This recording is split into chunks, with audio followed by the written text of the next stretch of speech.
जैसे आप एरिया जानते हैं, आप वॉल्यूम जानते हैं, आप डेंसिटी जानते हैं, आप स्पीड जानते हैं, आप एक्सेलरेशन जानते हैं, आप मोमेंटम नहीं जानते। जरा मोमेंटम के बारे में बात कुछ, मतलब देखिए फार्मूले तो लिखे हुए हैं, हमें बताना चाहते हैं फिजिक्स में इसका मतलब क्या होता है। जरा मोमेंटम समझिएगा, सावधान। देखिए आपके पास मास है, बॉडी इस प्रकार से, जैसे आप कोई मोटा व्यक्ति है, अब इसमें कोई मोटा हो तो बुरा वाले हमको कोई दिख नहीं रहा है। एक मोटा व्यक्ति है, उसने किसी को ऐसे धक्का मारा, एक पतला वाला है वो दौड़ के उसको धक्का मारा और मोटे वाले को गिरा दिया। ऐसा कभी होता ही नहीं होता है। तो पतला होने से क्या उसका क्या कम था, मास कम था, लेकिन उसने वेलोसिटी इतनी तेज से दौड़ के धक्का मारा, सामने वाले को गिरा दिया। और मोटा वाला मास ज्यादा था, हल्का सा धक्का मारा, उसको गिरा दिया। तो आपने क्या, ये ऐसा कभी प्रैक्टिकली, आपके लिए मैं नहीं कह रहा हूं, ऐसा प्रैक्टिकली होता ना कभी कभी कि भाई कोई मोटा व्यक्ति है, किसी को ऐसा धक्का मार के गिरा, और हल्का वाला दौड़ के आगे घुस जाएगा, उसको गिरा। तो आपने देखा मास कम होने से भी अगर वेलोसिटी आप बढ़ा देते तो वैल्यू बढ़ जाती। तो मास के साथ वेलोसिटी का जो इफेक्ट है, उसको जब हम कंसीडर करते हैं तो उसको मोमेंटम कहते हैं। और मोमेंटम का फार्मूला होता है मास इनटू वेलोसिटी। तो मोमेंटम समझ में आ गया। मतलब हम कुछ फार्मूले जो इसमें लिखे हैं ना बुक में, इनको मैं समझाना चाहता हूँ कि एक्चुअली ये फार्मूले हैं, फिर बाद में आएंगे दिखेंगे आपको समझ में आ जाएंगे अलग ही बात। तो मास इनटू वेलोसिटी को मोमेंटम कहते हैं, ठीक है। अब इसकी डायमेंशन क्या होगी, अगर मैं डायमेंशनल फार्मूला लिख देता हूं, तो मास की डायमेंशन क्या होती है, m, और वेलोसिटी की क्या होती है, lt इनवर्स 1। तो मोमेंटम की क्या हो जाएगी, mlt इनवर्स 2। इसको कहीं के लीनियर मोमेंटम भी कहा जाता है। एक्चुअली इसका नाम ही लीनियर मोमेंटम। आपने Newton second law of motion 9th 10th level पढ़ा होगा, लॉज ऑफ मोशन पढ़ाए गए ना, 11th पढ़ाए जाएंगे दोबारा, लॉज ऑफ मोशन पढ़ाए गए होंगे आप। यस सेकेंड लॉ क्या बताया गया है, rate of change of velocity is equal to applied force, sorry rate of change of momentum is directly proportional. पढ़ा है ना आपने। तो यानी कि मोमेंटम क्या होता है, जब मास को वेलोसिटी के साथ आप अटैच कर दें, एक नई क्वांटिटी बनती है जिसको कि लीनियर मोमेंटम कहते हैं, ठीक है। अच्छा, और कुछ नाम आते हैं, फोर्स आप जानते हैं, वर्क आप जानते हैं, एनर्जी, पावर, प्रेशर, ये सब जानते हैं, ठीक है। मोमेंट ऑफ फोर्स भी जानते हैं। ग्रेविटेशनल कांस्टेंट एक आया, तो जो फार्मूले आए हैं उन्हें मैं आज समझा रहा हूं। ग्रेविटेशनल कांस्टेंट, आपने न्यूटन्स ग्रेविटेशनल लॉ पढ़ा है, न्यूटन्स लॉ ऑफ ग्रेविटी पढ़ा है ना, ग्रेविटेशनल लॉ। Yes sir. उन्होंने क्या कहा था कि दो मास पार्टिकल एक दूसरे को अट्रैक्ट करते हैं, अट्रैक्ट ही करते हैं। इसका मास m1, इसका मास m2, इनके बीच की दूरी r। तो उन्होंने कहा जो ये फोर्स ऑफ अट्रैक्शन है ना, वो दोनों के मास के प्रोडक्ट के एक प्रोपोर्शनल होता है, और इनके बीच की दूरी के स्क्वायर के इनवर्सली प्रोपोर्शनल होता है। और जब F इज इक्वल टू लिखते थे तो एक कांस्टेंट आता था कैपिटल G, इसी को कहते हैं ग्रेविटेशनल कांस्टेंट। इसको कहीं के भी यूनिवर्सल ग्रेविटेशनल कांस्टेंट भी कहते हैं। यूनिवर्सल इसलिए कहते हैं कि इस कैपिटल G की वैल्यू फिक्स हो, और कैपिटल G का फार्मूला यहां से क्या निकलेगा, Fr² अपॉन m1 m2। आज हम आपको जो फार्मूले पढ़े हैं आपने, अच्छा जिनके पास एनसीईआरटी वो पीछे पेज पलटे, एनसीईआरटी में बिल्कुल बैक में पेज पलटे, वहां पर आपको वो मिल जाएंगे फार्मूले, करीब शायद 40-50-90 फार्मूले लिखे हुए, उसमें आपको मिल जाएगा। अब बताओ कैपिटल जी की यूनिट क्या होगी, पहचानो जरा, ऊपर एफ लिखा, एफ की यूनिट क्या होती है, फोर्स की यूनिट क्या होती है, न्यूटन। r² की क्या होगी, लेंथ, मतलब स्क्वायर है ना, तो मीटर स्क्वायर। और m1 kg, m2 kg, kg²। तो कैपिटल जी का जो यूनिट बनेगी वो न्यूटन मीटर स्क्वायर पर kg² होगी। अब जरा इसकी डायमेंशन लिखो। अब डायमेंशन में फोर्स की हम जानते हैं mlt इनवर्स 2, मीटर स्क्वायर की जानते हैं l², और kg² की जानते हैं m²। अब जरा इसको एडजस्ट कर दो, एम स्क्वायर ऊपर जाएगा तो बन जाएगा एम इनवर्स एल स्क्वायर और L cube into T inverse 2। ये आपकी कैपिटल जी ग्रेविटेशनल कांस्टेंट की डायमेंशनल फार्मूला है। देखिए इसको रटिएगा नहीं, आप इस फार्मूले को समझेंगे, इसलिए मैं आज फार्मूले समझा रहा हूं कि बहुत सारे तो नहीं समझा पाएंगे, कुछ इंटर में होंगे, लेकिन कुछ ऐसे फार्मूले जिनको जो कि आप थोड़ा बहुत समझ जाएं कि है क्या। ये आपका ग्रेविटेशनल कांस्टेंट की डायमेंशन निकालने का तरीका हम बता रहे हैं, ठीक है।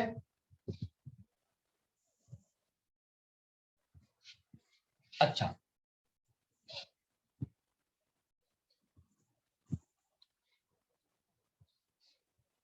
एक अगला वर्ड इसमें आया है इंपल्स ऑफ, से नोट कर लिया है ना, रफ में नोट करते जाओ, मैं समझा रहा हूं कि कहां से फॉर्मूला है, कैसे डायमेंशन निकालेंगे। अगला एक फॉर्मूला लिखा है impulse of, impulse of force. इसमें कुछ लोग जुड़े हैं जो क्रिकेट खेलते होंगे, है कोई? लड़कियां भी खेलती है वैसे। इसमें कोई ऐसा जुड़ा जो क्रिकेट खेलता है, बहुत ज्यादा चहलकदमी करता है क्रिकेट, है कोई? अरे बोल दो, कोई दिक्कत नहीं, जो नहीं है वो ना बोले, तो जो है वो बोल दो। खैर क्रिकेट देखा होगा ना आपने, चलिए खेलते नहीं, देखा होगा ना टीवी पे। Yes, तो sir. जब कोई बॉल ऊपर से आती कैच लेता है कोई, तो ऐसे कैच नहीं लेता, कैच जैसे हाथ में आती हाथ को पीछे कर देता है। Force कम हो जाता है distance increase होने से. डिस्टेंस नहीं इंक्रीज होता। अब जरा समझिएगा, इंपल्स ऑफ फोर्स का फार्मूला होता है फोर्स इनटू टाइम, ठीक है। तो होता क्या है जरा समझिएगा, बॉल आपके हाथ में गिरी, मेरे हाथ में गिरी, दो लोग कैच ले रहे हैं अलग अलग, दो बॉल आ रही हैं, सेम हाइट से आ रही हैं, दोनों लोगों ने अपने अपने हाथ बढ़ाए, हमारे हाथ में गिरी और हम वहीं पर हाथ को रोके थे, और हमारी बॉल आई और गिरी और 1 सेकंड में रुक गई। आपके हाथ में बॉल आई गिरी, तो क्या दोनों के हाथ में फोर्स अलग अलग लगाया? Yes. फोर्स तो सेम लगा, लेकिन आपने जैसे वो बॉल गिरी आपने हाथ को थोड़ा पीछे कर दिया, यानी बॉल अभी रुकी नहीं है, बॉल रुक रही है, क्योंकि आपने उसके रुकने में टाइम बढ़ा दिया ना। तो टाइम बढ़ाने से आपके हाथ में फोर्स को कम लगाएगी। समझ में आ रही बात? जैसे किसी छत से कोई गिरा आदमी, अब वो पक्की फर्श पे गिरा, उसका उसका वजन 50 किलो है, तो उस पर ग्रेविटेशनल फोर्स 50 न्यूटन 50 जी लगेगा नहीं लगेगा? उसका जो ग्रेविटेशन 50 जी लगेगा। अब वो पक्की फर्श पे गिरा और गिरते ही रुक गया। अच्छा, दूसरा आदमी गिरा, कच्ची फर्श थी, उसमें थोड़ा बालू वालू थी, गिरा और गिर के थोड़ा सा स्लिप कर गया, बालू थोड़ा बैठ गई, 2 सेकंड बाद रुका। दोनों के वेट सेम थे, दोनों पे ग्रेविटेशनल फोर्स काम कर रहा था, लेकिन हमने रुकने में टाइम कम लगाया, तो मेरा टी कम हो गया, तो फोर्स ज्यादा लगेगा, टी बढ़ा दोगे तो फोर्स कम लगेगा। अभी आगे बताया जाएगा, आगे कॉन्सेप्ट इसका है। तो फोर्स और टाइम के प्रोडक्ट को हम कहते हैं इंपल्स ऑफ फोर्स। अब मैं कहूं अगर इसकी डायमेंशन बताऊं, डायमेंशनल फार्मूला, तो क्या निकलेगा बताइए? फोर्स का MLT होता है inverse 1. MLT इनवर्स 2, तो ये MLT इनवर्स 2 हो जाएगा, 1 हो जाएगा। समझ में आई बात? मतलब मैं आपको बता ही रहा हूं कि फिजिक्स में इन इन शब्दों का मतलब क्या है, फार्मूला क्या है वो तो बात की बात है, जो कि आगे पढ़ाई जाएंगे। अच्छा, एक आता है वर्ड आया है स्ट्रेस, जरा समझिएगा, नया वर्ड है, नए नए वर्ड है, आगे पढ़ाए जाएंगे। स्ट्रेस होता है, जरा समझिएगा, अगला वर्ड है स्ट्रेस। देखिए, आप कुछ इलास्टिक बॉडी आप जानते,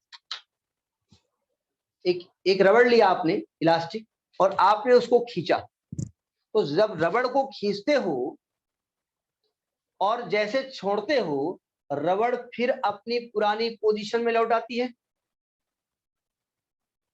आती है ना? Yes, sir. क्यों आती है भाई? क्यों आती है?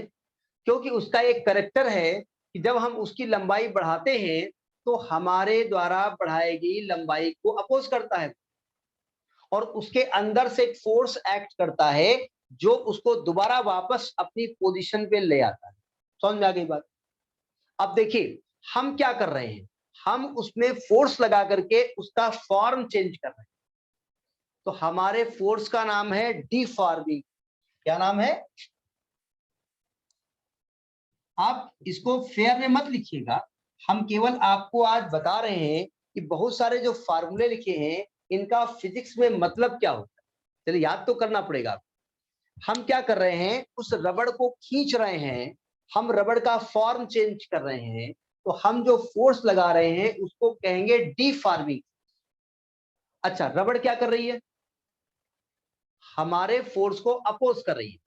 एक अंदर अंदर एक रिएक्शनरी फोर्स काम कर रही है और वो दोबारा अपनी पोजीशन पे आने का प्रयास करती है। तो जो अंदर से फोर्स लगाती है उसको कहते हैं रीस्टोरिंग फोर्स। रीस्टोरिंग फोर्स, वो दोबारा रीस्टोर होना चाहिए।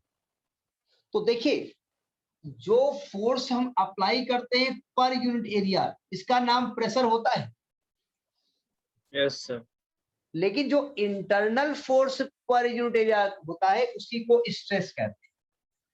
यानी स्ट्रेस इज इक्वल टू क्या होता है, ये भी फोर्स अपॉन एरिया होता है, लेकिन ये फोर्स कौन सा है, जो उसके अंदर एक रीस्टोरिंग फोर्स लगता है, रिएक्शनरी फोर्स लगता है पर यूनिट एरिया, इसी को हम कहते हैं स्ट्रेस। अब आपने जब फॉर्मूला पढ़ा होगा कि फोर्स अपॉन एरिया, तो आपको 1 मिनट के लिए प्रेशर की याद आई होगी। तो आप कहेंगे भाई ये तो प्रेशर ही है, आखिर इसमें अंतर क्या है। अंतर ये है कि अंदर का जो रीस्टोरिंग फोर्स है वो है, तो इसकी डायमेंशन तो यही होगी जो प्रेशर, तो नाम अलग है। डायमेंशन बताओ, किताब से चीटिंग करके ना बताना, निकाल के बताओ। MLT inverse 2 divided by L square. MLT inverse 2 divided by L square, और इसको ऊपर ले जाओ तो ML इनवर्स 1 T इनवर्स 2। समझ में आ गई बात। Yes sir. यानी कि स्ट्रेस की डायमेंशन और प्रेशर की डायमेंशन सेम है। होती है। अच्छा, अब एक नया वर्ड आया है स्ट्रेन। अब ये वर्ड का मतलब समझ आ रहा है, थोड़ा थोड़ा, ज्यादा नहीं समझना है, लेकिन जब आप पढ़े तो थोड़ा दिमाग में आती है कि क्या बताया गया, ये है क्या, ये हम आपको बता रहे हैं। एक वर्ड आया है स्ट्रेन। स्ट्रेन क्या होता है जरा समझ। आपने देखा होगा इसमें कोरोना में बहुत ज्यादा एक स्ट्रेन वर्ड यूज हो रहा है, होता है ना, अलग अलग वर्जन के नाम दिए जा रहे हैं। तो स्ट्रेन का मतलब तो चेंज होता है। तो देखिए स्ट्रेन में क्या होता है कि जैसे आपने एक तार लिया, ये इलास्टिक तार है, इसकी लंबाई बढ़ सकती, बढ़ेगी नहीं अलग की बात, इसकी कुछ लंबाई होगी, आपने इसको ऐसे खींच दिया, इसकी लंबाई जो है ना वो इसकी मोटाई की कंपैरिजन बहुत ज्यादा है। यानी इतना पतला तार है कि इसकी हम एरिया को नेग्लेक्टेबल मान सकते हैं कि नेग्लेक्ट कर, इसकी लंबाई बढ़ा दी, तो जितना आपने लंबाई बढ़ा दी अपान जितना इनिशियल लंबाई है, इसके रेशियो को हम स्ट्रेन कहते हैं। समझ में आ गया। दूसरा, जैसे हमारे पास कोई भी एक सरफेस ऐसे है, इसका कुछ एरिया है, हमने इसको दबाया, दबाने से इसका एरिया चेंज हो गया, तो जितना एरिया चेंज हुआ अपान इनिशियल एरिया, ये स्ट्रेन है। मम्मी रोटी बनाती है, किसी के यहाँ काम वाली आती है वो अलग की बात है, वो भी किसी की मम्मी रोटी बनाती है, आटा लेती है, आटे की एक लोई बनाती है, उसका वॉल्यूम होता है, उसको दबाती है, उसका वॉल्यूम चेंज हो जाता है। तो change in volume upon volume, ये कैपिटल भी है, वॉल्यूम की बात नहीं कर रहा हूं, ये स्ट्रेन है। अब बताओ ऊपर नीचे डायमेंशन सेम है कि अलग अलग है। भाई चेंज इन लेंथ बोले तो लेंथ, तो यहां डायमेंशन ऊपर नीचे सेम है कि अलग अलग है। तो सेम होंगे। तो अगर आप कैलकुलेट करोगे तो डायमेंशन लेस आएगी नहीं आएगी। हाँ सर, डायमेंशन। तो ये डायमेंशन लेस, इसमें फॉर्मूला दिया चेंज इन डायमेंशन। डायमेंशन का मतलब साइड्स भी होता है। जैसे आपसे कहा गया what is the dimension of your room, तो डायमेंशन ऑफ योर रूम मतलब आपकी जो साइड है, लंबाई इतनी, चौड़ाई इतनी, ऊंचाई इतनी, इसको भी डायमेंशन कहते हैं। ठीक है, ठीक है। और स्ट्रेस हमने बताया और स्ट्रेन बताया। जो स्ट्रेस अपान स्ट्रेन होता है ना, स्ट्रेस अपान स्ट्रेन, इसका एक नाम होता है इलास्टिसिटी। इस चैप्टर को पढ़ाया जाएगा आपको, अभी तो हम शब्दों की मीनिंग बता रहे हैं, इसको कहते हैं इलास्टिसिटी। अब बताओ अगर मैं आपसे कहूं इलास्टिसिटी की डायमेंशन बताओ, तो आप कहेंगे साहब स्ट्रेन का तो डायमेंशन होता है, और सॉरी स्ट्रेस का डायमेंशन तो होता है और स्ट्रेन का होता नहीं है, तो इलास्टिसिटी का डायमेंशन वही होगा जो स्ट्रेस का होगा। स्ट्रेस का होगा। तो अगर मैं आपसे कहूं कि इसका डायमेंशन फॉर्मूला बताओ, तो आप कहेंगे स्ट्रेस का होता है ml इनवर्स 1 t इनवर्स 2 और स्ट्रेन का होता नहीं है।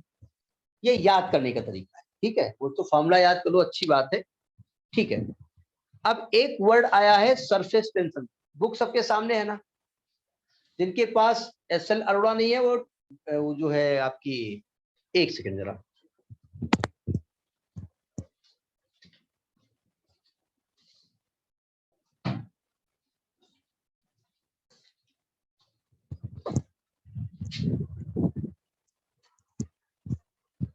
NCERT यूनिट 1 में पीछे खोलेंगे तो पेज नंबर है 218 के आसपास। इसमें बहुत सारे फार्मूले, work, power, strain, model, elasticity, surface tension, surface energy, सब इसमें है। वही क्रम यहाँ भी लिखा हुआ है, ठीक है। जिनके पास SL अरोड़ा नहीं है वो NCERT खोल। अब बोले NCERT नहीं है तो कॉपी खोल ले, कॉपी नहीं है तो क्या करें, कुछ कहीं लिख लें, ठीक है। अब आते हैं सरफेस टेंशन में, ये नया वर्ड है, आगे इस चैप्टर के बारे में पढ़ेंगे, जो भी हम यहाँ बता रहे हैं वो आगे पढ़ाया जाएगा, अभी केवल आपके फार्मूले का मतलब हम समझा रहे हैं।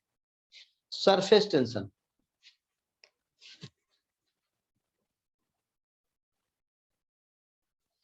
आपको इस वर्ड से कुछ मीनिंग दिख रही होगी कि किसी सरफेस पे कुछ टेंशन है, यही दिख रही है ना। अच्छा, आप लोगों ने दूध गर्म किया हो, अभी आया होगा शाम को या दिन में आया होगा, जब मम्मी दूध गर्म करती है उसको ठंडा करती है तो ऊपर मलाई पड़ जाती है, खराब है तब भी हल्की फुल्की पड़ जाती है ना। या आप पानी जब कभी बहुत दिन तक रखो तो ऊपर लगता है एक मेम्ब्रेन टाइप की बनी। अब उसका रीजन क्या हो, बात की बात, वो रीजन हम बताएंगे, वो बात की बात है। देखिए एक्चुअली होता क्या, जरा समझिएगा, सावधान, थोड़ा सा रीजन बता देता हूं। जब आप भगोने में दूध रखती हैं तो भगोने का कुछ एरिया ऊपर का होता है, तो कुछ दूध के मॉलिक्यूल ऊपर होते हैं, कुछ नीचे होते हैं, सही कह रहा हूं मैं। ऊपर जो होते हैं उनकी एनर्जी ज्यादा होती है क्योंकि ऊपर है भाई, जैसे कोई टॉप पे है, बोला मैं टॉप पे हूँ। और जो भगोने में थोड़ा नीचे होते हैं उन दूध की एनर्जी, उन दूध के मॉलिक्यूल की एनर्जी कम होती है। मैं कॉन्सेप्ट बता रहा हूँ। जब उस दूध को गर्म करते हो क्या होता है, नीचे वाला मॉलिक्यूल ऊपर आता है, आता नहीं आता है। जैसे वो मॉलिक्यूल ऊपर आया, ऐसे खोल रहा है, ऊपर आया, जैसे ऊपर आया उसकी एनर्जी ज्यादा हो गई कम हो गई, ज्यादा हो गई। अब जैसे ज्यादा हो गई तो वो बहुत चौड़ा हो जाता है, मेरी एनर्जी ज्यादा, तब तक देखा नीचे से दूसरा मॉलिक्यूल आ गया, धक्का हटो यहाँ से, तो आप देखिए दूध ऐसे ऐसे खोलने लगता है, खोलता है ना, ऊपर आया, ऊपर से नीचे आया, नीचे से ऊपर आया, होता रहे, यही तो खोलना होता है। अब आपने उसको गर्म करना बंद कर दिया, ठंडा कर दिया। अब ठंडा होने पर ऊपर की जो लेवल होती है ऊपर की जो लेवल होती है उसकी एनर्जी ज्यादा होती है। नेचर की एक टेंडेंसी, नेचर कहता है कि अगर आपकी एनर्जी बहुत ज्यादा है तो आप अनस्टेबल रहोगे। लॉजिक समझ आ रही बात। नेचर क्या कहता है कि जिस सिस्टम की एनर्जी बहुत ज्यादा है वो सिस्टम अनस्टेबल होता है। समझ में आ रही बात, नहीं आ रही हमारी, ये आपको आगे डिटेल बताया जाएगा, हम हल्का सा बता रहे हैं। जैसे आपने बहुत सारी पॉलिटिकल पार्टी देखा है ना, बहुत सारी पॉलिटिकल पार्टी आप जानते होंगे। जिन पॉलिटिकल पार्टी में बहुत सारे नेता ऊपर हुआ बड़े बड़े होते हैं, उनमें बहुत बिखराव हो जाता है, कभी वो वाला नेता तोड़ लेता है पार्टी को, कभी वो बन जाता है अध्यक्ष। लेकिन जिसमें टॉप पे एक ही होता है तो पार्टी स्टेबल रहती है। तो देखिए जरा सावधान, ध्यान समझिएगा, जो दूध का मॉलिक्यूल ऊपर है भगोने में उसकी एनर्जी ज्यादा है और नीचे वाले की कम है, सही कह रहा हूं मैं। नेचर क्या करता है, नेचर कहता है एनर्जी कम होनी चाहिए, क्योंकि एनर्जी ज्यादा तो सिस्टम अनस्टेबल होगा। वो एनर्जी कम कैसे कर सकता है, अगर ऊपर के पार्टिकल को नीचे धक्का मार के भेज दे तो एनर्जी कम हो जाएगी उनकी, सही कह रहा हूं। तो ऊपर वो क्या करता है, अपने सरफेस को सिकोड़ने की कोशिश करता है। कभी आप दूध को ठंडा होते हुए देखिए तो लगेगा उसकी झुर्रियां ऐसी पड़ रही है, ऐसे ऐसे सिकुड़ रहा है, देखा है कभी आपने? Yes sir. तो वो क्यों करता है? वो अपने सरफेस को सिकोड़ता है। क्यों सिकोड़ता है? कि जब सरफेस को सिकोड़ लेंगे तो ऊपर के पार्टिकल नीचे चले जाएंगे और ऊपर कम से कम पार्टिकल होंगे, और कम से कम पार्टिकल होने से उसकी एनर्जी कम हो जाएगी, और जिसकी एनर्जी कम वो स्टेबल होता है। समझ में आई बात? ये नेचर कहता है। जैसे हमारे पास मान लिया 500 रुपया है, आराम से जेब में रखा, जेब रखा, सो गए आराम, कोई दिक्कत नहीं। अब मेरे पास 5 लाख रुपया जेब में पड़े हो तो बार बार देखेंगे पर्स है कि नहीं है, पर्स है कि नहीं है, दिमाग और खराब हो जाएगा। तो जो सरफेस पे वो सिकुड़ रहा है ना, तो जो फोर्स पर यूनिट लेंथ लगा रहा है उसी को सरफेस टेंशन कहते हैं। समझ में आ गई बात?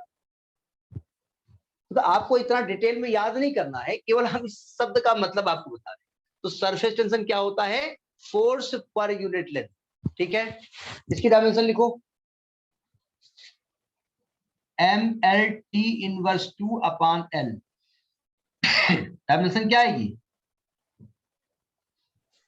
MT inverse 2। समझ में आ गया? अच्छा, अब अगला पॉइंट क्या है? आप बोलिए, मुखर्जी के पास अगला पॉइंट क्या लिखा है? अगला पॉइंट क्या लिखा है? इलास्टिसिटी का जो हम आपको टेबल डिस्कस कर रहे हैं उसमें अगला पॉइंट क्या लिखा है? नहीं, मेरे पास तो है book. Surface energy sir. Surface energy, surface energy. देखो ध्यान से, वैसे तो सरफेस एनर्जी मतलब एनर्जी होती है, एनर्जी लगा है ना, तो हमने कहा जितने प्रकार की एनर्जी है सब के डायमेंशन किसकी होगी? एनर्जी की डायमेंशन किसके इक्वल होती है? वर्क के बराबर होती है। वर्क की डायमेंशन क्या होती है?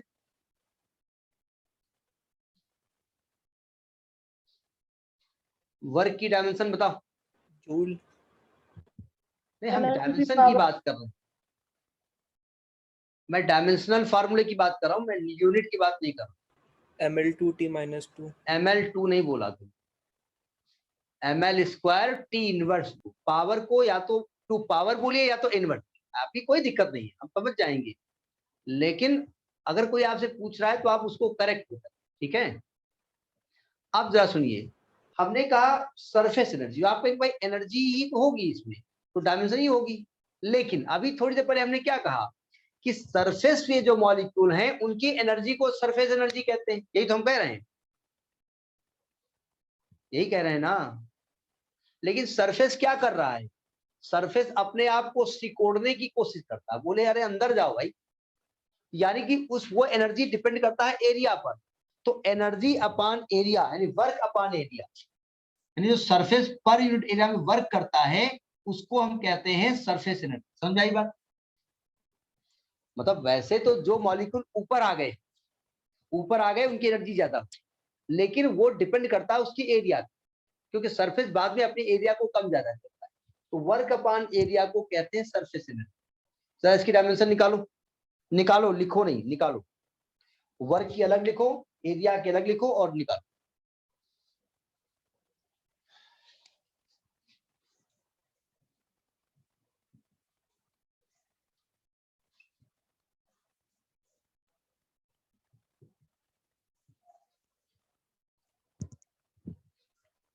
कभी कभी ध्यान रखिएगा, वो लिखेंगे सरफेस टेंशन, वो लिखेंगे सरफेस एनर्जी, वो लिखेंगे एनर्जी, वो लिखेंगे वर्क, और आपको मैच करना पड़ता है किसकी डायमेंशन सेम है।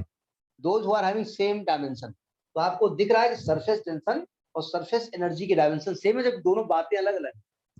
सरफेस टेंशन अलग चीज है, सरफेस एनर्जी अलग चीज है, लेकिन दोनों के डायमेंशन क्या है?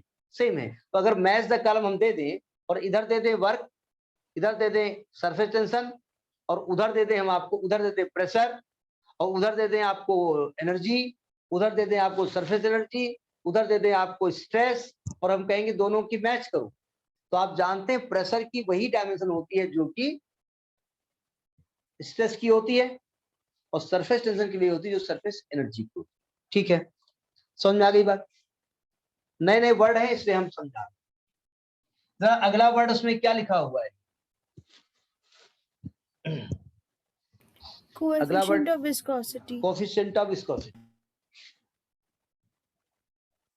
इसका जो डिटेल है वो आपको आगे चैप्टर में पढ़ाया जाएगा, सब कुछ है आपके यहाँ। लेकिन हम इसको बताना चाहते हैं। विस्कोसिटी, एक बाल्टी में पानी भरिए, अभी ना भरिएगा जाकर के, और पानी को खूब कस के ऐसे हाथ डालिए और कस के घुमा दीजिए, तो पानी क्या होने लगेगा? गोल गोल घूमेगा। कब तक घूमेगा? हाथ निकाल लीजिए, इसके बाद थोड़ी देर बाद रुक जाएगा ना। Yes, sir. क्यों रुक जाएगा? क्योंकि पानी की लेयर से एक दूसरे के ऊपर फोर्स लगा।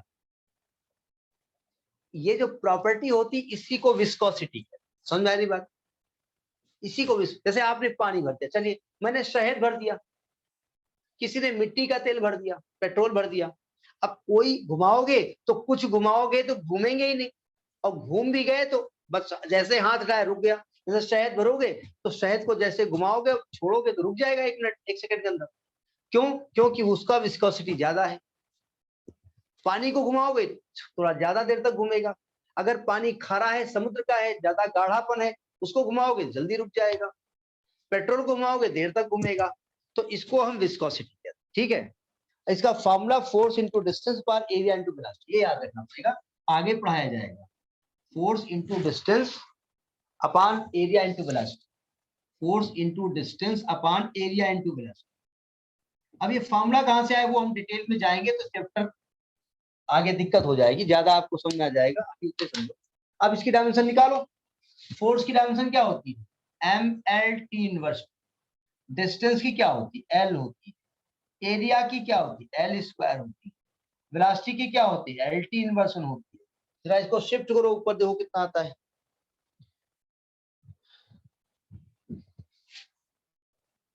ml इनवर्स 1 t इनवर्स, सही कहा आपने, ml इनवर्स 1 t इनवर्स।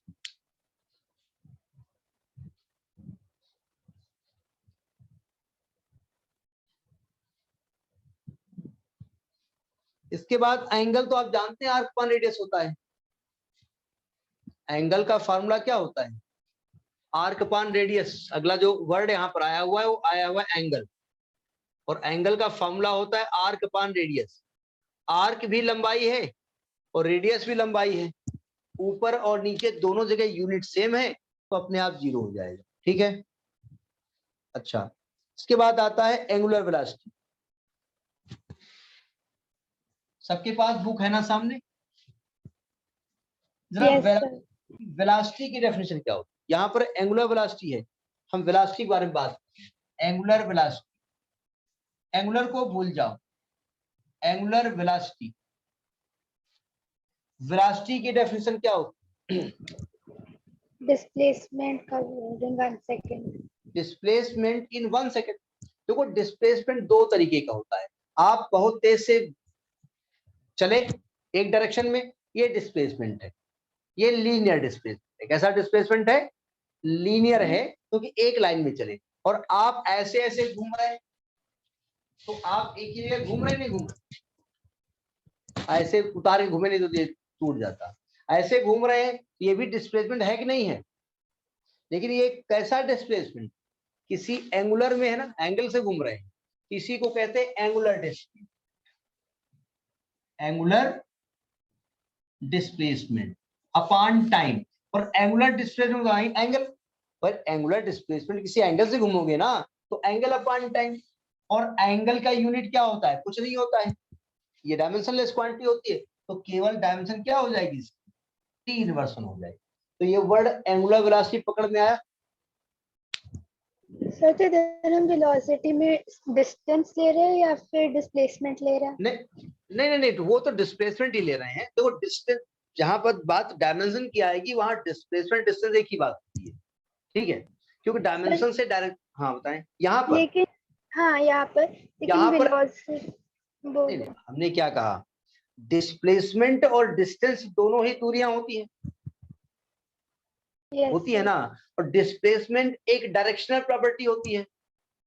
तो डायमेंशन से फिलहाल डायरेक्शन से मतलब नहीं, उसको दूरी से मतलब है।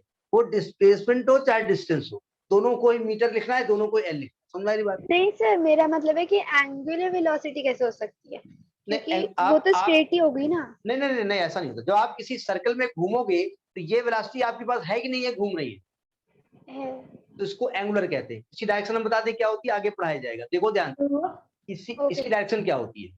जैसे आपने साइकिल देखा, साइकिल का पहिया घूमता है, साइकिल का पहिया एक बीच में सेंटर में एक रॉड पड़ी होती है।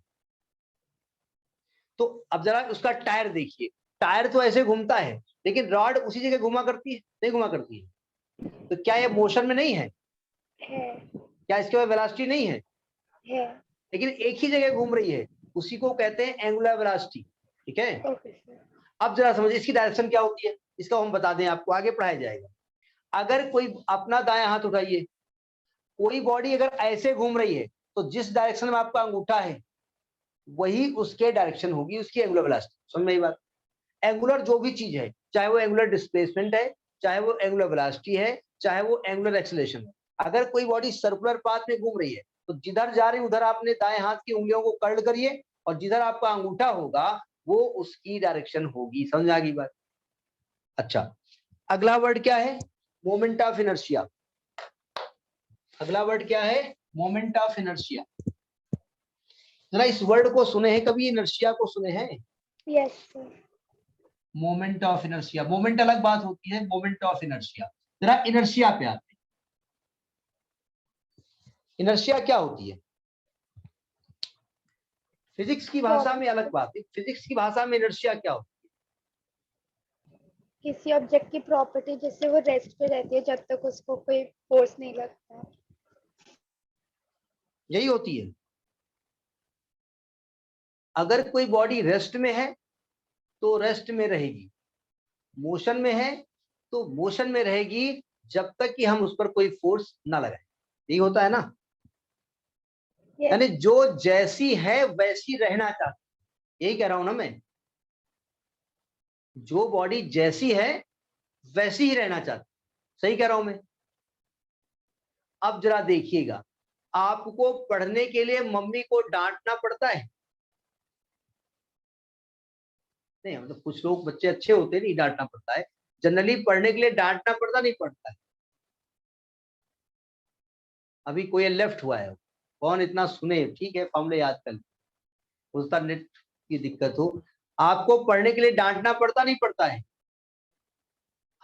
लोग बोल नहीं रहे, कैसे बोले डांटना? जरा सुनिए, हम जब छोटे थे, हम मतलब सभी लोग, हम जब छोटे थे तो छोटे से पालने में लेटे रहते थे, गंदगी भी कर देते थे। मम्मी अगर बहुत ज्यादा उनको गर्ज हो तो हमको साफ करें, साफ करके हमको अच्छे कपड़े पहनाएं, पहना करके हमको लिटा दें, और हम फिर गंदगी करेंगे। आपको गर्ज हो तो आप हमको साफ करें, वरना हमसे कोई मतलब नहीं। हम लोग ऐसे ही थे कि नहीं थे? साइंस क्या कहती है? हम ऐसे ही रहना चाहते हैं। हम कुछ काम नहीं करते थे छोटे, इसलिए अभी भी हम कोई काम करना नहीं चाहते जब तक कि सामने वाला हमको फोर्स ना लगाए, इसलिए करना पड़ता। जरा मोमेंट ऑफ इनर्शिया, यानी कोई बॉडी जैसी थी वैसी रहना चाहती। जैसे बताइए, 2 बॉल ले लिए हमने और 2 बॉल को हमने ऐसे लुढ़का दिया। एक बॉल 10 मीटर जाके रुक गई, एक बॉल 20 मीटर जाके रुक गई। अब बताओ इनर्शिया किसकी ज्यादा है? सोच के बोलिएगा। 2 बॉल थी, कैसी थी हमसे मतलब नहीं है, दोनों को ऐसे जमीन पे लुढ़का दिया और रोल करने लगी वो, और एक 10 मीटर जाके रुक गई और एक 20 मीटर जाके रुकी। दोनों में इनर्शिया किसकी ज्यादा? अक्कड़ बक्कड़ मत खेलिएगा, चलो 10 बोल देते ना, 20 बोलते, किसकी ज्यादा? अब जिसको इनर्शिया की डेफिनेशन क्लियर है वो बता ले जाएगा, और जिसने इनर्शिया को रटा है वो नहीं बता पाएगा। दोनों में किसकी इनर्शिया ज्यादा है? नहीं, जो मन में आ रहा है बता दीजिए, गलत भी हो सकता है, कोई दिक्कत नहीं। जब गलत होगा तभी करेक्ट होगा ना, हम बताएंगे नहीं, हम तो गलत हो सही। आपके मन में जो आ रहा है वो आंसर दीजिए, लेकिन आपको क्यों का उत्तर देना पड़ेगा। बताएं? नहीं बताओगे? कोई बता? हाँ 20 वाली थी अच्छा, बहुत देर बाद सोच के आपने बताया, क्यों 20 वाली ज्यादा है? सर, क्योंकि इनर्शिया का मतलब तो होता है कि जो ऑब्जेक्ट है वो मोशन में रहेगा जब तक उसको कोई और अपोज नहीं करेगा, मतलब जो जैसी है वैसी ज्यादा रहना होगा चाहती है। तो हाँ, बात सही ज्यादा है। देर तक वैसे रहेगा। हाँ, जो जैसी है वैसी रहना चाहती है, जब दोनों लुढ़क रही थी तो दोनों लुढ़कना चाहती है, जो जितनी देर तक लुढ़क ले जाए उसकी इनर्शिया उतनी ज्यादा। समझ आई बात? तो जैसा कि हम लुढ़काने में इनर्शिया कहते हैं, वैसे मोमेंट ऑफ इनर्शिया होती है। अगर कोई बॉडी किसी सर्कुलर पाथ में मूव कर रही है तो उसकी जो इनर्शिया होती है उसको हम मोमेंट ऑफ इनर्शिया। समझ आई बात? मतलब इनर्शिया किसी बॉडी की होती है। अगर कोई बॉडी रोटेट कर रही है तो रोटेट करते रहना चाहती है, जब तक कि हम फोर्स नहीं लगाएंगे वो नहीं रुकेगा। तो यानी कि मोमेंट ऑफ इनर्शिया समझ में आ गया क्या होता है? इसका फार्मूला होता है mr², और मोमेंट ऑफ इनर्शिया को इंडिकेट करते हैं आई से। ये mr² होता है। फार्मूला कहां से आया क्या है बात की बात है, पढ़ाया जाएगा आपको। अब इसकी डायमेंशन निकालो, इसकी डायमेंशन निकालो।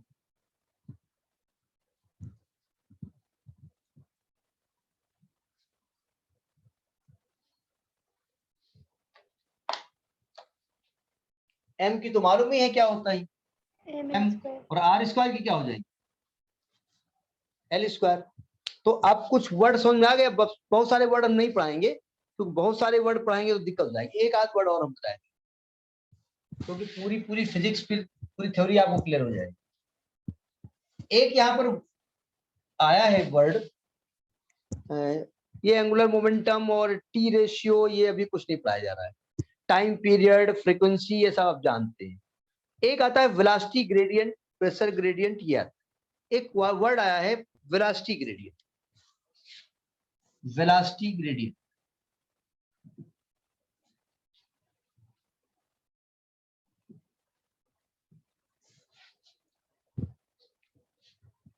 देखो, आपने ग्रेडियंट वर्ड सुना है?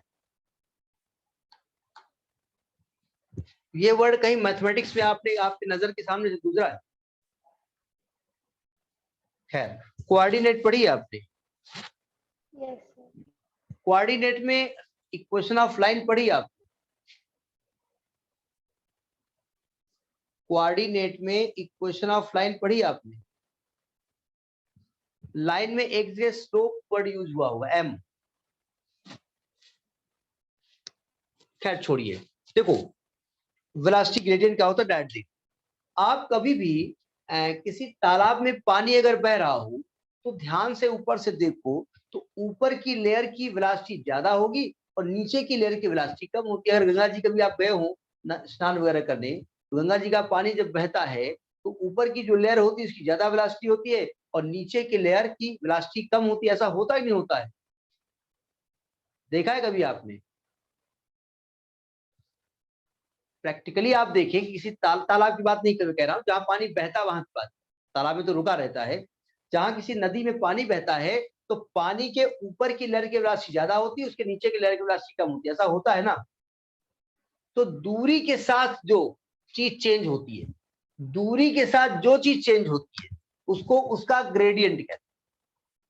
Change with respect to distance, चाहे जो चीज हो। अगर आपसे कहा जाए वेलोसिटी ग्रेडियंट तो आप कहेंगे वेलोसिटी अपॉन डिस्टेंस। क्या फॉर्मूला होगा? Velocity upon distance. देखो जो भी फार्मूला हो, अगर ग्रेडियंट वर्ड आया है तो आप उस चीज को डिस्टेंस से डिवाइड कर। जैसे मैं कहूं टेम्परेचर ग्रेडियंट, टेम्परेचर, बताइए याद करने का तरीका, तो टेम्परेचर अपॉन डिस्टेंस। अगर मैं कहूं प्रेशर ग्रेडियंट, प्रेशर ग्रेडियंट, तो आप कहेंगे प्रेशर अपॉन डिस्टेंस। समझ में आ गया? अब बताओ इसकी डायमेंशन निकालो जरा, velocity upon distance. Velocity upon distance की डायमेंशन निकालो। इनवर्सली वेलोसिटी की होगी LT इनवर्स 1 और नीचे जो हो जाएगी L, इसकी T इनवर्स 1 हो जाएगी। अच्छा बताइए T इनवर्स 1 किसी और की डायमेंशन होती है? T इनवर्स 1 किसी और की डायमेंशन होती है? फ्रीक्वेंसी की होती है। Frequency is equal to time period होता है। अगर हम फ्रीक्वेंसी को देखें तो फ्रीक्वेंसी का फॉर्मूला होता है 1 अपॉन टाइम पीरियड। तो इसकी T इनवर्स 1 होती ही नहीं होती है। तो अगर मैं कहीं आपसे डायमेंशन को कहीं पर मैच करने के लिए दे दूं तो आप देखेंगे वेलोसिटी ग्रेडियंट की और फ्रीक्वेंसी की जो है डायमेंशन सेम होती है। जरा टेम्परेचर ग्रेडियंट की निकालो।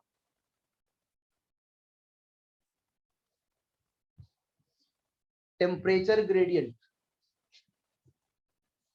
Temperature upon distance.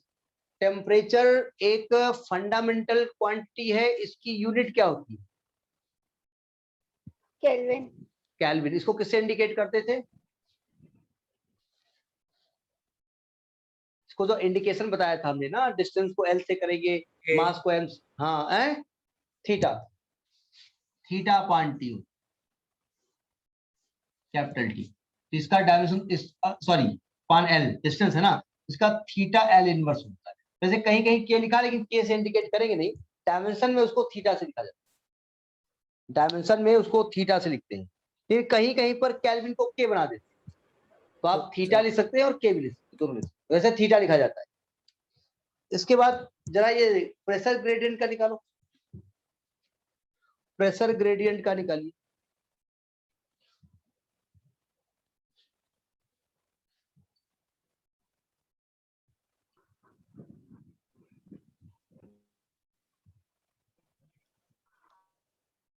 ml inverse two t inverse two. P की क्या होगी? ml इनवर्स 1 t इनवर्स 2 होती है, और अपान l ऊपर ले जाओगे तो क्या आएगा? ml inverse 2 t inverse 2। ठीक है, ये कुछ वर्ड है। अब बहुत सारे वर्ड और भी हैं, उनके बारे में बात नहीं करेंगे। तो समझ में आ गई बात, ये जो फिजिक्स की भाषा में बहुत सारे वर्ड्स की मीनिंग समझ में आ गई, काफी कुछ समझ में आ गई होगी। और भी कुछ वर्ड है, अब बहुत ज्यादा नहीं जाएंगे, क्योंकि बहुत ज्यादा आप उन वर्ड्स को आप पकड़ भी नहीं पाओगे। ठीक है, अब जरा समझिएगा। तो डायमेंशन चैप्टर कैसा लगा आपको? डायमेंशन चैप्टर कैसा लगा आपको? इजी सा था। हैं? इजी सा था। अच्छा, हमको ठीक ही ठाक कोई बोल रहा है, ये क्या? तो डायमेंशन के जो 3 एप्लीकेशन से उनके न्यूमेरिकल लगा लिए। किसी को कोई दिक्कत? नहीं दिक्कत, पक्का है ना? अच्छा, हम एक दो क्वेश्चन डायमेंशन के, अब उसको चेक तो नहीं कर पाएंगे, डायमेंशन के एक दो क्वेश्चन लिख के ग्रुप में डाल देंगे, तो 4-6 न्यूमेरिकल टाइप के, उन्हें सॉल्व करके आप उसी ग्रुप पे भेज दीजिए। कोई दिक्कत?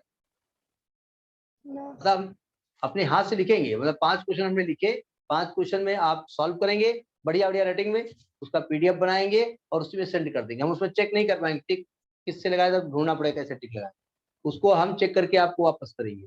ठीक है, ये 1-2 दिन में करेंगे, अभी तो समय नहीं है। अब इसके बाद चैप्टर शुरू होगा एरर एनालिसिस। किस चीज का? Error analysis. उसकी जरा बैकग्राउंड म्यूजिक बुझा देते। तो ये चैप्टर सबको समझ में आ गया होगा, पक्का आ गया ना? अब जरा हाँ जी समझिएगा। सर। अब जरा बढ़िया सा एक क्वेश्चन पूछते हैं आपसे मम्मी ने कहा आप सेब लेके आओ, सेब महंगे हैं जी, सस्ती वाली चीज लेके आओ, आलू लेके आओ, सेब ठीक रहेंगे, सेब लेके आओ। 3 लोगों को भेजा मम्मी ने, एक ए को भेजा, एक बी को भेजा, एक सी को भेजा। ए ने कहा कि मम्मी हम 5 किलो सेब लेके आए हैं। बी ने कहा 5.0 किलो सेब लेके आए हैं। सी ने कहा 5.000 किलो सेब लेके आए हैं। डी ने कहा 5.000 किलो सेब लेके आए हैं। आप कहेंगे अरे कितने लड़के इनके आए हैं? 5 लड़के हैं, 3 लड़के, 8 लोग। चलिए, क्या दो सभी लोग अलग अलग सेब लेके आए हैं कि सेम सेब लेके आए हैं? सेम। सभी लोग बताएं, सेब सेम आए हैं कि अलग अलग आए हैं? अलग हैं? सेम आए। अच्छा, इसने कहा सेम, 2 सेम आए, और कोई अलग कहेगा? अच्छा, लड़के कहेंगे लड़के लेके आए तो लड़के सही बताएंगे, अभी लड़कियां थोड़ी लेके आएंगे, लड़कियां तो घर में बैठी हैं, उनको तो सेब खाने से मतलब है। अरे लड़कियां भी इसमें हो सकती है। इन्होंने कहा सेम सेब लेकर के आए, और कोई बोलेगा? देखो ध्यान से, सावधान। सर इस अलग। क्यों? सर क्योंकि वो 5 किलो मतलब रफली मेजर किए हैं, और जो 5.000 है मतलब वो प्रिसीजन के साथ मेजर किए गए हैं। सुनो ध्यान से, जिस मशीन से आपने इस 5 किलो को तौला है ना, वो 5 किलो तौलती है, 6 किलो तौलती है, 7 किलो तौलती है। जिस मशीन से आपने इसको तौला है वो 5.0 तौलती है, 5.1 तौलती है, 5.2 तौलती है, 5.9 तौलती है, 6 तौलती है। यानी कि आप यहाँ पर 5 किलो जब 5 किलो रखोगे और जब तक 6 किलो नहीं करोगे तब तक वो मशीन क्या बताएगी? 5 ही बताएगी। समझ आ रही बात, नहीं आ रही है? लेकिन ये जो मशीन थी ना वो 5.0, 5.1, 5.2 अप टू 5.9 के बाद 6 बताएगी। लॉजिक पकड़ में आ रही है? यानी कि 5 तब तक बताएगी जब तक कि 5.1 ना हो जाए, तब तक वो बताएगी 5। जब 0.1 हो जाएगा तब वो 5 नहीं बताएगी।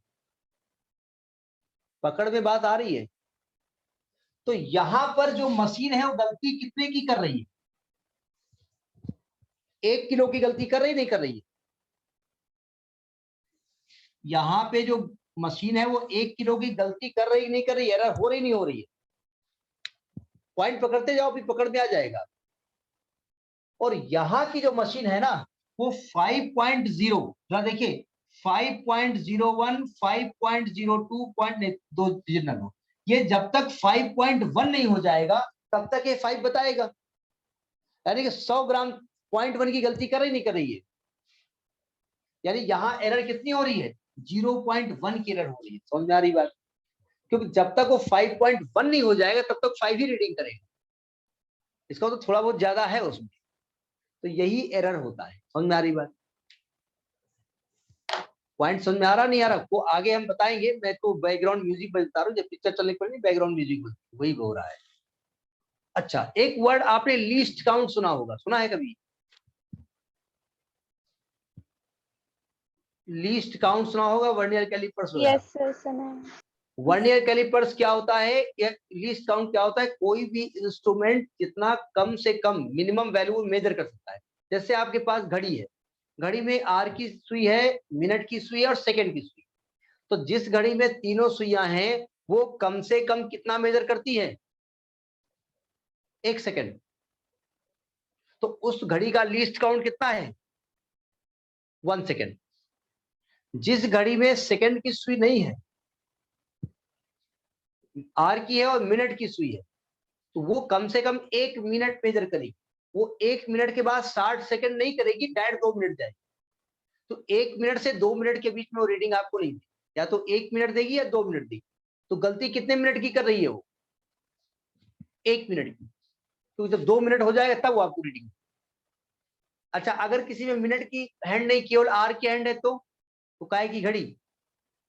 तो ये होता है आपका एरर। यानी किसी भी मशीन का जो लीस्ट काउंट होता है, जितना वो कम से कम मेजर कर सकता है उतनी ही वो गलती कर सकता है। तो ये हमने केवल हल्का सा बैकग्राउंड बताया है। नेक्स्ट क्लास आपका यानी परसों लीस्ट काउंट पढ़ाया जाएगा। डायमेंशन आपकी प्रिपेयर हो गई होगी, ईमानदारी से थोड़ा सा प्रैक्टिस कर लीजिए क्वेश्चन की, ठीक है? तो गुड नाइट बोल सकते हैं? बोले गुड नाइट, बोलो, हम नहीं बोले thank you good Thank night. you, sir. Thank you sir. Sir. Good night.